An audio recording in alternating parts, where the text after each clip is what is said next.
வணக்கம் நேர்களே. இன்னைக்கு நம்ம கடக ராசி என்பர்களுக்கு அடுத்து வரக்கூடிய 3 மாதங்களின் பலன்களை பற்றி பார்க்க போறோம்.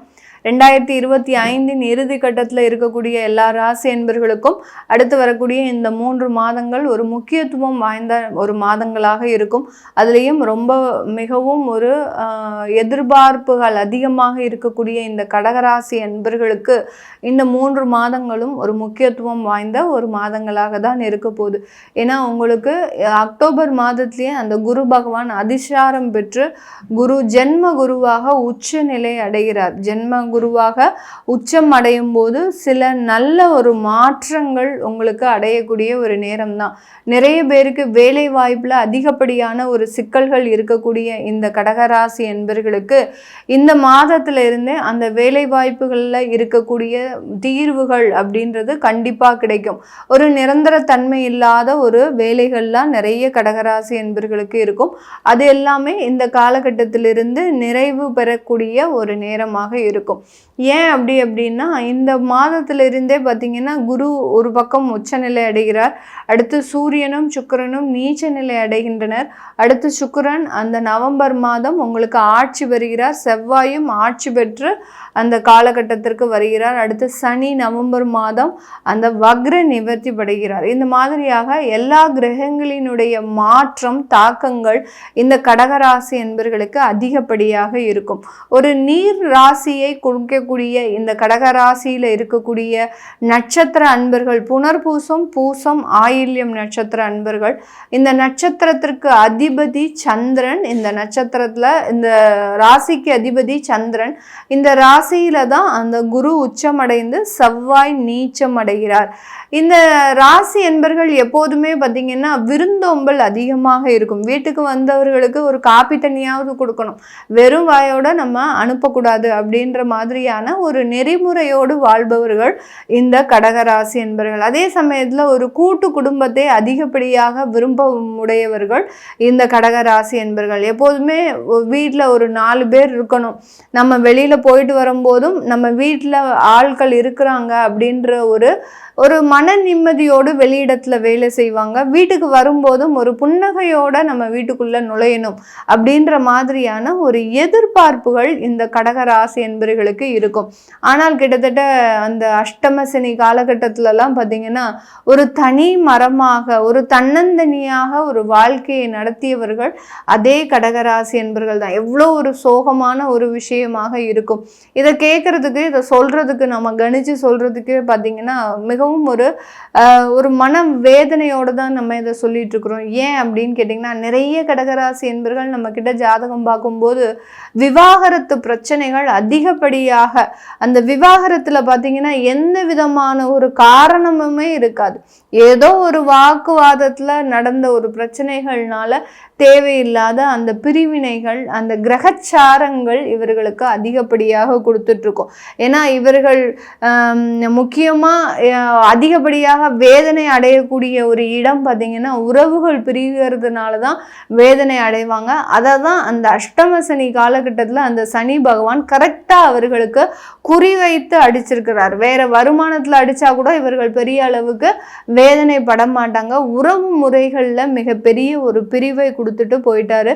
இது எல்லாமே இந்த காலகட்டம் கொஞ்சம் சரியாகுமா அப்படின்னு கேட்டிங்கன்னா இந்த காலகட்டத்தில் உங்களுக்கு குரு உச்சம் பெறக்கூடிய ஒரு சூழ்நிலையில் அந்த மாதிரியான உறவு முறைகளில் சில சலசலப்புகள் இருந்தாலும் நீங்கள் அந்த சூழ்நிலைகளை மாற்றி அமைக்கிறதுக்கு உண்டான முயற்சிகளை எடுப்பீங்க.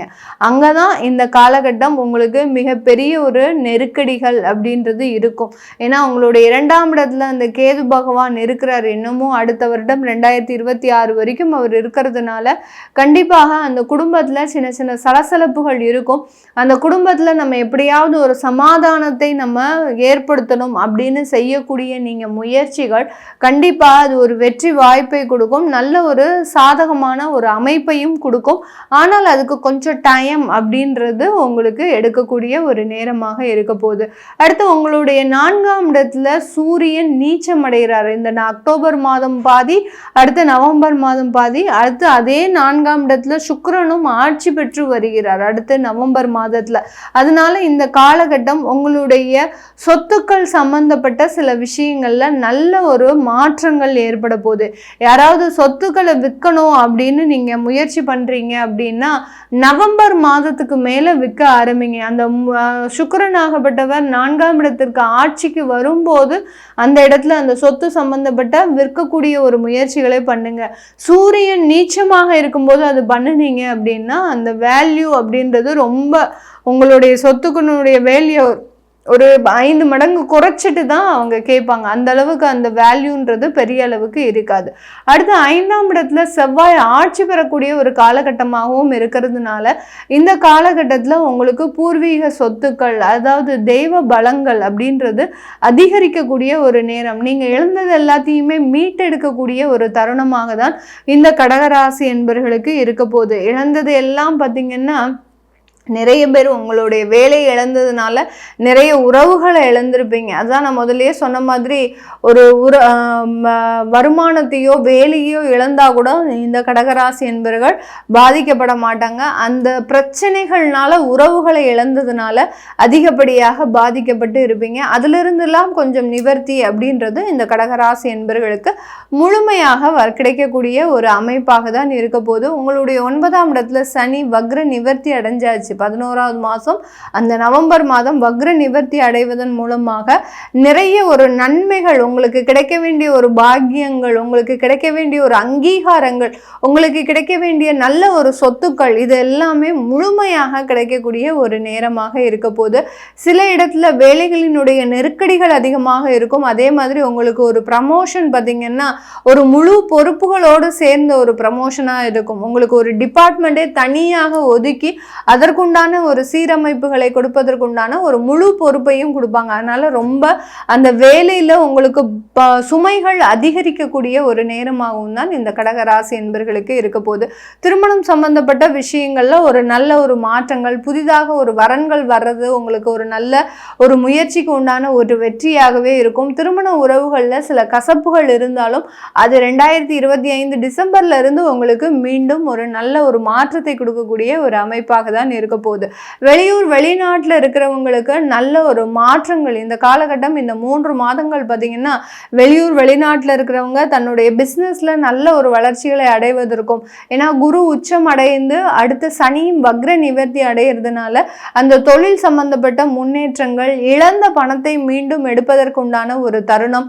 அடுத்து பார்த்தீங்கன்னா உங்களுடைய தெய்வ பலம் தெய்வ பிரார்த்தனை அப்படின்றது மிகவும் அதிகரிக்கக்கூடிய ஒரு நேரமாக இருக்கிறதுனால இந்த கடகராசி என்பவர்களுக்கு வெளிநாட்டில் வெளியூர்ல நல்ல ஒரு மாற்றங்களும் புதிதான ஒரு வேலை வாய்ப்புகள் வேலைகளே இல்லை அப்படின்னு சொல்றவங்களுக்கு அட்லீஸ்ட் பார்ட் டைம் ஜாபாவது கிடைக்கிறதுக்கு உண்டான ஒரு தருணமாக தான் இந்த கடகராசி என்பவர்களுக்கு இருக்க போது. இந்த காலகட்டம் நீங்க வழிபட வேண்டிய அந்த தெய்வம் அப்படின்னு பார்த்தீங்கன்னா பாலா திரிபுர சுந்தரியை நீங்க பிரார்த்தனை பண்ணணும். உங்களுடைய ஜாதகத்துல அதாவது உங்களுடைய ஜாதகத்துல திசாபுத்திப்படி நீங்க ஒரு தெய்வத்தை பார்த்துக்கலாம்.